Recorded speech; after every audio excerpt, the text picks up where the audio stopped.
na kami sa Pilipinas. Malungkot. Nag-check out na kami.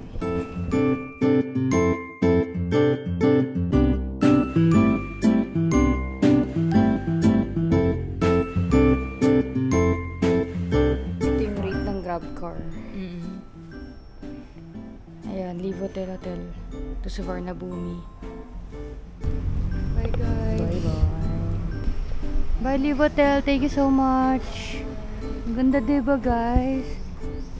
For that price. Oh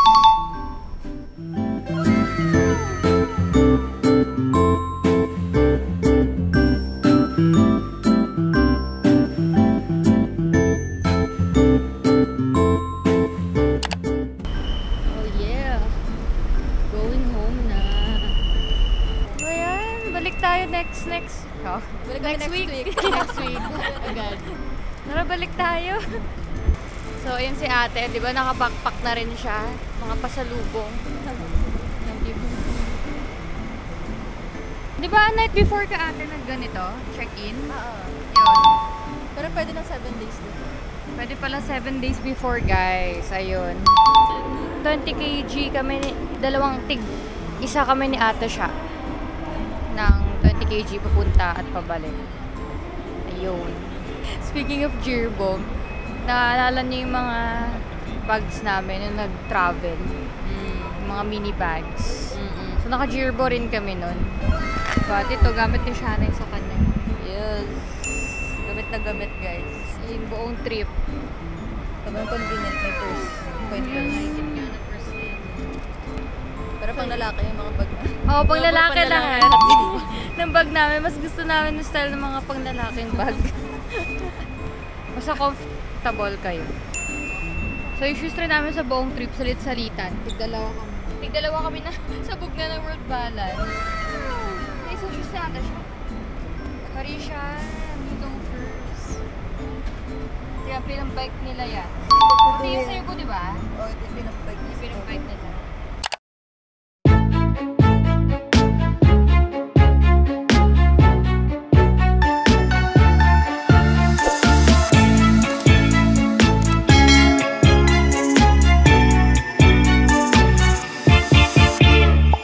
Late bloomer daw ako, pero ang sabi ko ay no need to rush, no need to bash. Pati ang makeup ko ay nilalait nyo, no need to Yun, kasi 3 years ago kasama yung mga pinsan namin and friend ni ate siya. Buntik na, almost na talaga kaming buntik, iwanan.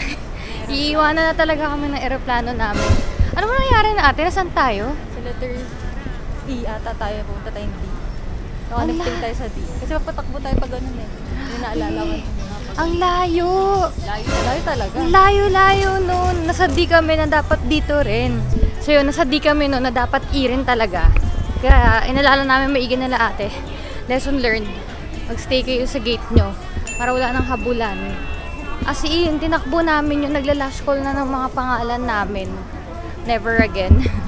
So ito, na kami sa E. So, kailangan talaga dito mo i-base sa screen. Yan talaga yung first na Ayun. i-check mo every time. Nakita niyo yung screen na pinakita ko kanina pero papakita ko ulit. After immigration may ganyan. Ito kami. So E8. Kasi dun sa boarding gate namin nakalagay 0 lang. So hanapin niyo talaga sa screen. Yes. Ang ganda.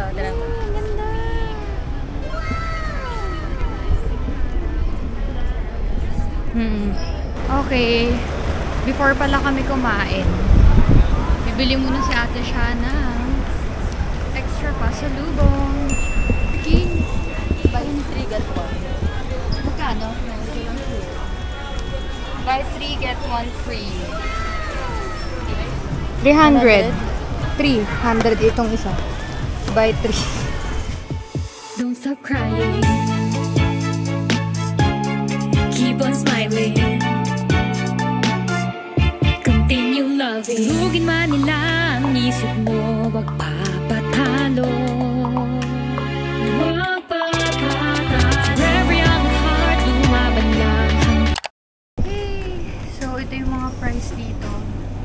May pagka-fancy siya guys. syempre airport. Pero ito na lang bibili namin. Talagang tipid kami. Diba?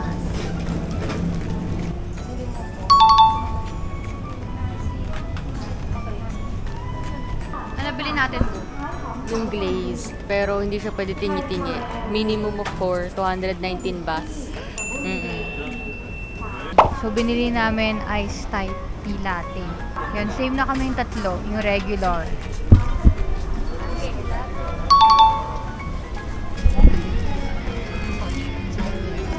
Thank you. 115 regular. Okay na oh. Pwede na to. Ilang oras na lang naman eh.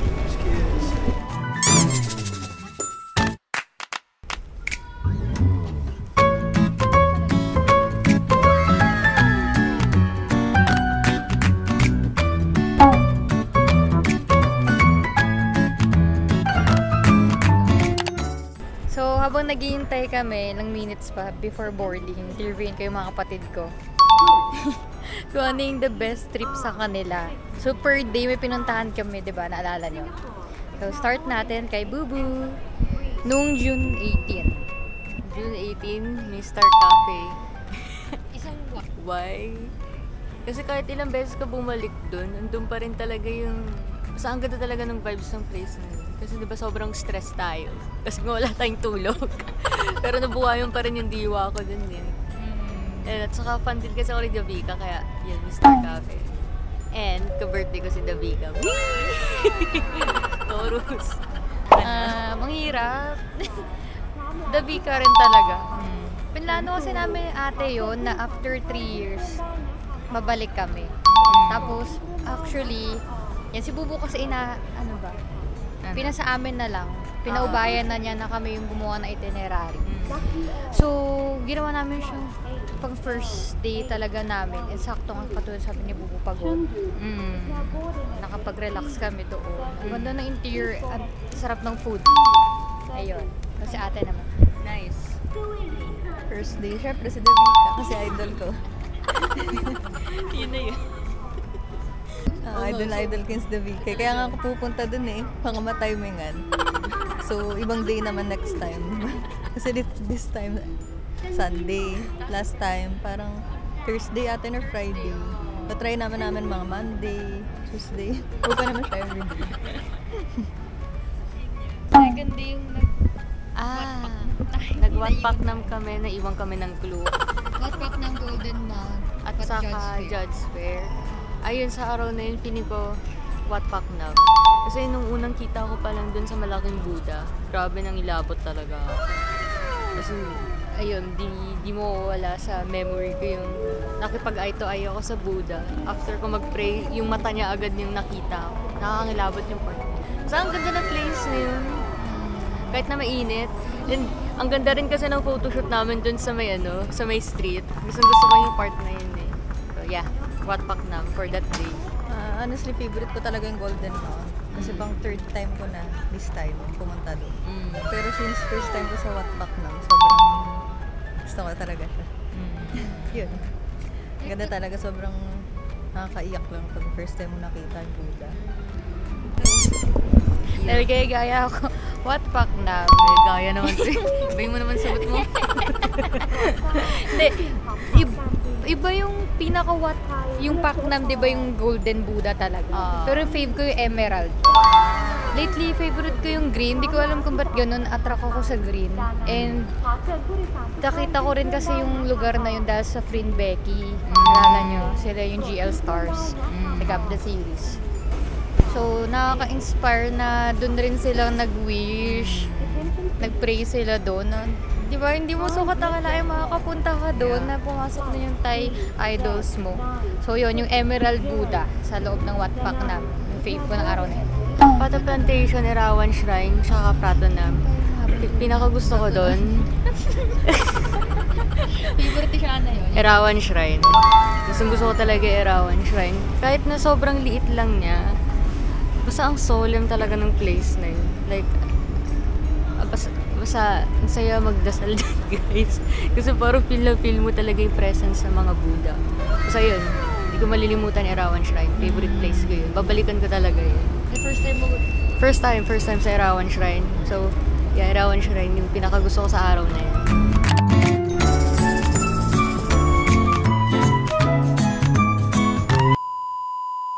Nag-iisa ka tara, tumalon, lumipad. Give them love kahit napapagulo. Araw-araw mo binugo o share everything you have. Sa sobrang ganda, mga litrato ang aking sinag. Ikaw lang. Hi, Boo! Hi!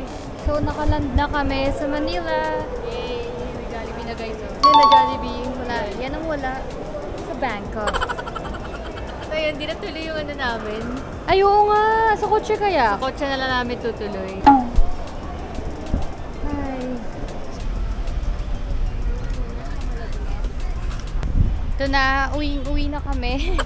Hatid na kami sa pasalubong. Hi! Sinag! Sinag! Sinag! Where's Mirmo? I miss Mirmo. Kiss tita. Kiss tita. Ah! Love you. Mama! G! Say hi to the vlog. Say sawadika. Say sawadika.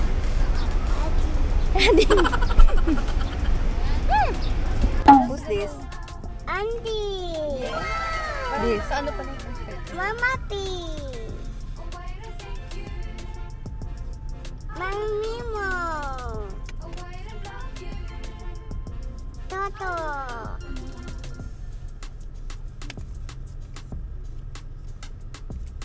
Tuya, Vivi,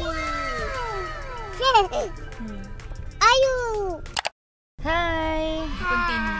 Continue namin yung yung Q&A ko kana ate. So, sa araw na yun, ano nga ba yun? Erawan Shrine. Pinaka-the best Erawan Shrine. Kasi solemn na. Pero gusto ko din naman ng Pata Plantation kasi din nga nag-shooting yung Gap na series. Hashtag Pinbecky. Ay, Hindi naman sa di ako holy na tao, guys. Pero para to be honest, Pata Plantation talaga. Matagal ko na siyang nilulook forward dahil tries ko na panood yung Gap. So, nung pinapanood ko yun, nag-daydreaming ako na nakapunta na ako doon and nagkatotoo. So, yun yung pinaka-fave ko na araw na yun. So, punta naman tayo sa Wednesday. Yung Wednesday namin yung may Ancient City, tapos the Erawan Museum, and Watsutat, Tepwararam. Pinakagusto ko sa day na yun, Watsutat talaga. As in, grabe. Parang ako nasa loob ng computer game. Tapos nung pumasok nga dun sa loob ng temple, napaka-holy talaga. Kaya, Watsutat. Feeling ko puro shrine yung sasagot ko dito yun.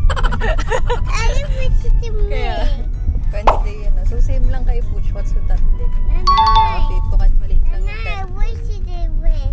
Pero sobrang solemn and holy nga ng place. Sarap mag-pray. Tuturn ako sa ano naman, sa Daerawan. Daerawan Museum sa Watsutat, Tepwararam. Dahil late ko lang na-search yung national animal ng Thailand ay elephant. Then, ang meaning nga daw nun, loyalty, then strength, then good luck. I mean, good fortune. Then, pag dumaan ka daw sa ilalim ng elephant, kahit statue or yung talagang buhay, bibigyan ka daw ng good luck, good fortune sa success mo sa life. Kaya nahihirapan ako. Pero, honestly, syempre, dun tayo sa matagal nang nakatayo sa loob ng Central Bangkok, Watsutat. Nabilib kami nila ate at Shana dahil doon talaga sumasamba yung mga hari since pinakauna nilang hari. Nakakangilabot. Naiyak talaga kami. So, nakaka-touch yung feeling. Alam niyo, marami ng souls na nakapasok doon. Lalo yung mga hari nga. Pinakapinuno ng Thailand. So, yun. Watsutat. Okay, next. Museum Day. Anong pinaka-the best? sa Museum Day, pinuntahan natin pinuntahan namin nun siya Museum Mocha Wamom. Wamom? Doon sa day naman na yun, pinaka gusto ko Mocha Museum. Kasi nga, as a multimedia artist. Grabe talaga yung arts sa loob ng museum na nakakaloka.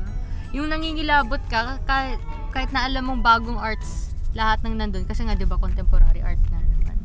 Pero grabe talaga, solid talaga yung mga arts dun. Tapos, para ako nasa New York, kaya kung babalik ulit ako ng Bangkok, pupuntahan ko ulit yung MoCA para i-analyze yung mga paintings dun ulit. Kasi medyo, kulang kasi yung oras namin, kaya walang time masyado para tingnan ng matagalan yung ibang painting. Pero grabe, solid. Yung MoCA art. So, yun nga, yung MoCA kasi sobrang pang-international nga yung type ng museum. Pero pinaka-favorite ko yung Museum of Siam. Since dun nga nag-shooting yung sa Crazy Little Thing na sila Mario Mamuyo. And then, mas old school kasi yung type ng museum. And then, pinaka-gusto ko dun yung yung garden sa labas. Kung after nyo mag-museum tour, kakain kayo dun. Ang European lang kasi ng concept. Pwede na kayong after ng tea. Ayun. Ang hirap! Ang hirap na naman. Ang hirap talaga. Share ko lang yung Museum Siam, nalaman namin na dahil nga sa Crazy Little Thing Called Love. Then, syempre, isa yun nasa Central Bangkok na oldest museums nga. Then, ni-renovate yun guys para mas maging interactive talaga yung loob para sa mga kabataan. Kaya nung pumasok kami doon, may mga estudyante.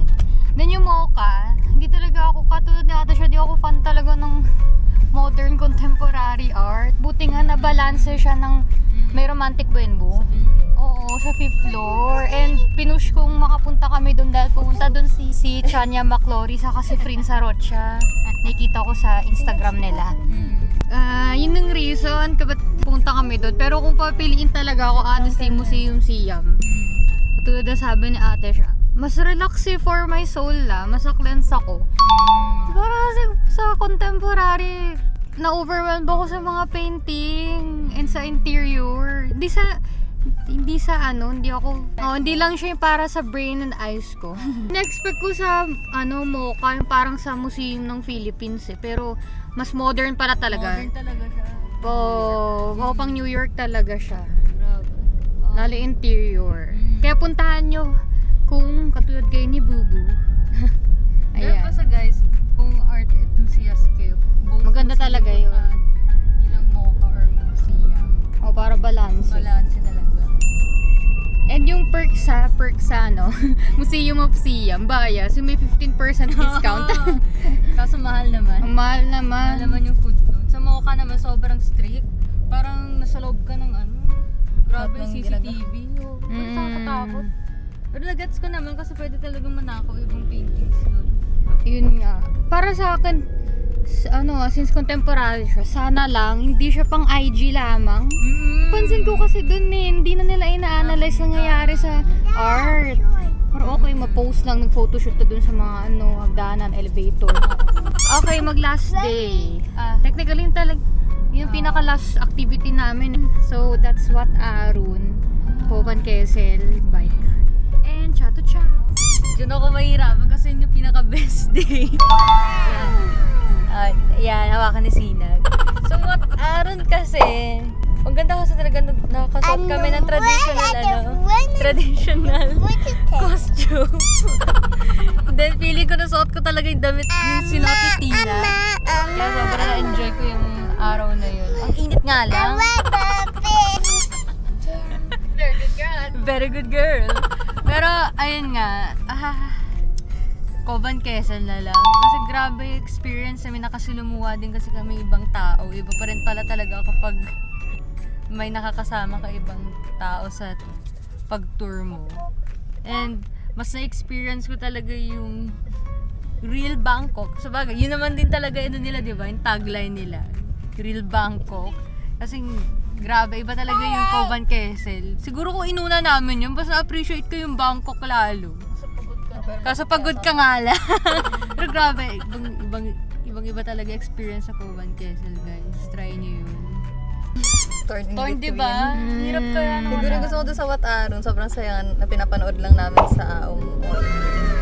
Tourist. Yung nag-costume nga sila kasi yung first episode nila Aom. Ay, ni Aom, kasama nga si Tina. Idol ka talaga sila from Yes or No pa lang. So, sobrang saya na kasi nga doon talaga kami nakapunta sa shop kung saan sila nag-rent ng costume. Tapos nakita namin yung photo nila. Pero mas pinaka-gusto ko talagang Coban Quezon. Hindi nga kami nakakapag-bike dito sa Philippines. Dahil di kami pinapayagan ng parents namin. Pero dun for 3 hours, sinikot namin ng streets ng Bangkok. Tapos may mga foreigners pa kami kasama. From Holland, US, and Bhutan. So, saya lang maka-encounter and makamit lang ng new people from different countries. Sobrang bait talaga ng tourist guide namin. Yeah. Shout out. Sandra and Scooter. Scooter. Scooter. Scooter. Snooker ba yun? Scooter. Snooker ata eh. So next time, if makabalik na kami ng Thailand, sana sila ulit yung tourist guide namin. Sama na sa Lucina. Ayan. Napanood nyo diba yung episode na yun? Halata naman kung gaano ako kasaya sa Coban Quezon. Kasi ako yung nag-handheld for us. Mas free spirit akong tao na gusto ko ng mga extreme na activity. So, bawat sulok talaga ng Bangkok, pinalibot sa amin. The best talaga yun, guys.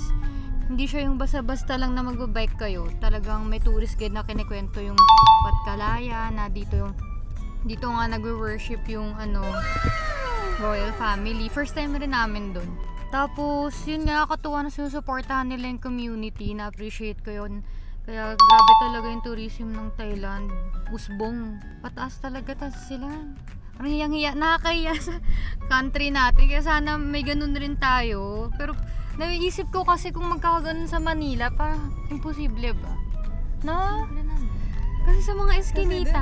Sa mga streets, parang hindi ka matatakot na mahaplit yung bag mo. Totoo. Ayun, nakalagay lang yung bag natin sa basket, pero parang ang kampante. Yun nga. Dito maraming mga Tapos wala talaga dun yung parang bigla kong sisitsitan. Diba? Yung magsasabi ng hi miss. Wala. Maganda mo. Oo, walang ganun. Nire-respect talaga nila yung mo, personal space. Nag-hello lang sila pero kumakaway kasi masaya nga naman yung mga tourist. Oo. Like yung mga bata. And sabi rin sa amin nun ni Miss Sandra and Scooter, na okay lang daw kumaway sa mga bata and mag hi sa elderly. Oo, yun. Disrespect. So, ayun nga, yung pinaka-gist ng aming trip, yung mga nagustuhan namin. And sana makasama ko sila Noxy. Kasi alam na siya. Ayoko. Nag-swimming din sa Chao Phraya. Kasi, bye-bye! Bye-bye! Thank you for watching our vlog since episode 1 ng Bangkok tour. Wow, free vlogs in Bangkok. So thank you so much and sana nga gawin nyo talaga yung itinerary namin. Thank you guys. Pagod na pagod. So, maraming salamat po. Bye-bye! Bye kayo ulit. Bye!